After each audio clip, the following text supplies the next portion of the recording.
Il n'y a pas d'intelligence artificielle sans données.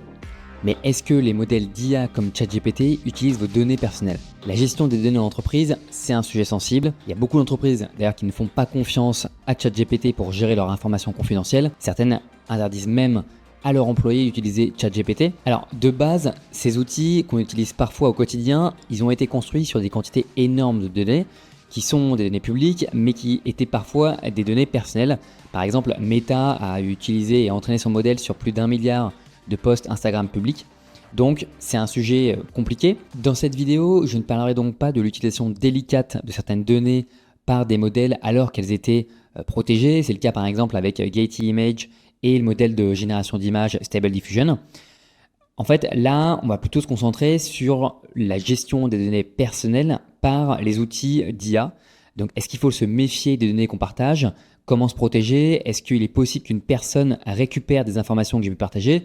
Parce que forcément, si ces outils utilisent les données que je partage, il est possible plus tard qu'un utilisateur faisant une demande au modèle puisse récupérer des informations que j'avais partagées. Du coup, la collecte et l'enregistrement des données, c'est pas vraiment à questionner.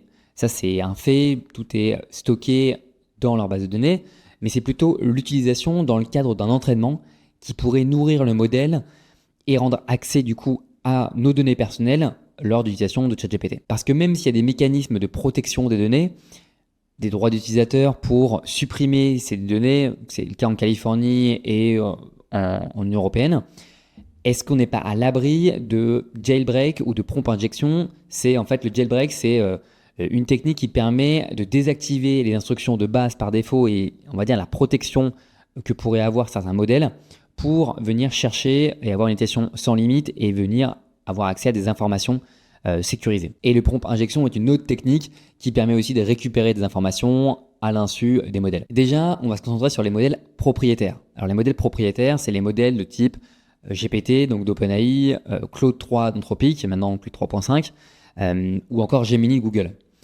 Les données sur l'interface par exemple de ChatGPT et de DALL-E peuvent être utilisées sauf si vous décochez la case dans les paramètres. Donc par défaut, l'ensemble de vos données est utilisé par un modèle comme ChatGPT. Alors ça comprend aussi toutes les données sur les GPTs par exemple. Il y a une fonctionnalité où vous pouvez décocher quand vous créez un GPT, mais si vous utilisez un GPT public, par défaut, toutes les données, à la fois vos demandes et les réponses générées, sont utilisées par OpenAI pour continuer d'entraîner les modèles. Il y a une fonctionnalité sur OpenAI qui existe qui permet de créer des chats temporaires et du coup de faire en sorte qu'OpenAI n'utilise pas vos données et en même temps qu'il n'y ait pas d'historique sur votre barre de recherche et que tout soit supprimé. Ça peut être pratique dans certains cas et sinon les données qui sont utilisées par API ou par un assistant API, ces données ne sont pas utilisées par OpenAI. Et en tant qu'utilisateur, vous avez le droit de faire la demande de suppression de l'ensemble de vos données à OpenAI via le portail de demande de confidentialité.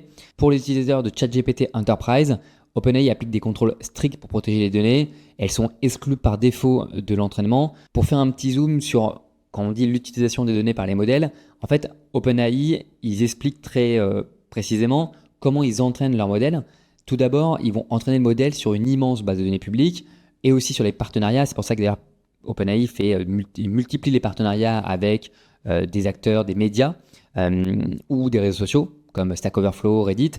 Mais ensuite, dans un deuxième temps, ils vont utiliser les données des utilisateurs de ChatGPT et les retours humains. Il y a un peu des formateurs IA qui vont faire des retours en fait sur lors de demandes et évaluer les réponses de ChatGPT pour s'assurer que les résultats sont corrects, précis et pour améliorer globalement le modèle. Et ce qu'il faut avoir en tête, c'est qu'avant le 1er mars 2023, toutes les données qui étaient sur OpenAI étaient utilisées et partagées directement au modèle pour l'entraînement. L'autre point à avoir en tête, c'est que OpenAI partage des données avec des fournisseurs, des prestataires de services, des entreprises affiliées, donc possiblement par exemple Microsoft, qui est un propriétaire important d'OpenAI, et des entités légales sur demande. Donc ça, c'était les modèles propriétaires. Maintenant, on va voir les modèles open source.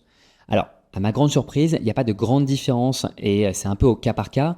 Je pensais que ces modèles avaient un positionnement différent sur la gestion des données personnelles. Mais quand vous utilisez par exemple l'interface directement le chat de Mistral, l'entreprise utilise vos données. Donc il faut basculer forcément en version payante pour avoir la possibilité de décocher l'utilisation par défaut des données. Si vous utilisez par exemple l'API de la plateforme, alors vos informations ne sont pas du tout utilisées.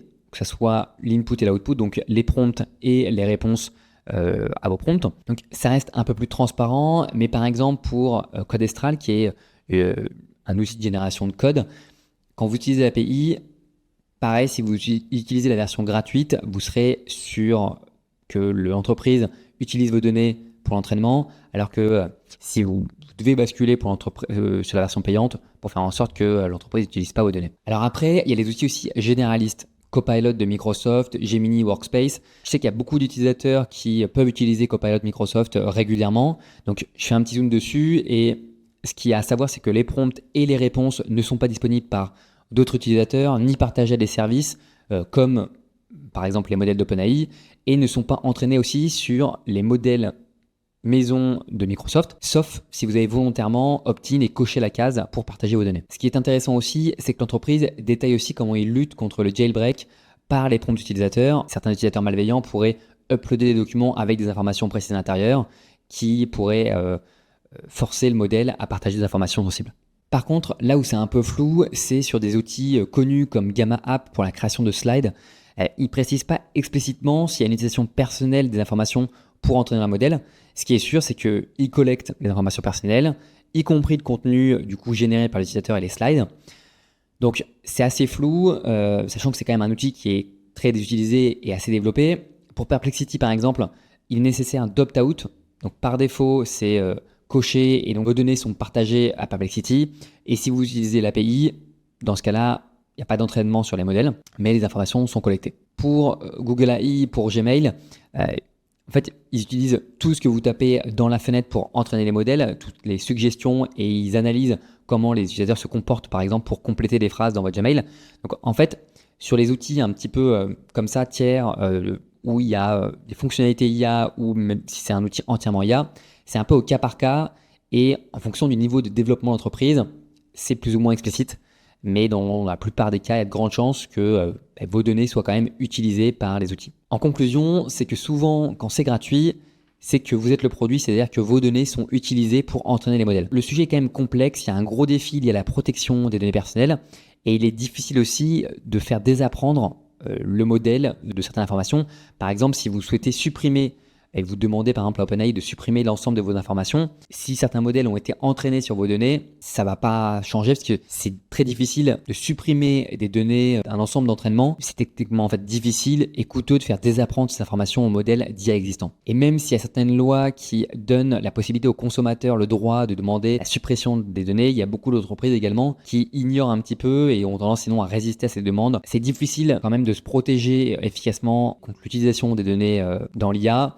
Donc ça dépend vraiment des modèles. Forcément, quand vous partez sur un modèle open source comme Mistral, il y a quand même une transparence qui est plus forte, ou comme là-bas. Et encore plus si vous venez utiliser en local ou sur vos propres serveurs ces modèles. Mais voilà, donc il y a vraiment un manque de transparence et de contrôle. Il n'y a pas beaucoup de moyens de comprendre comment vraiment les données sont utilisées pour entraîner l'IA et peu de contrôle sur ce processus.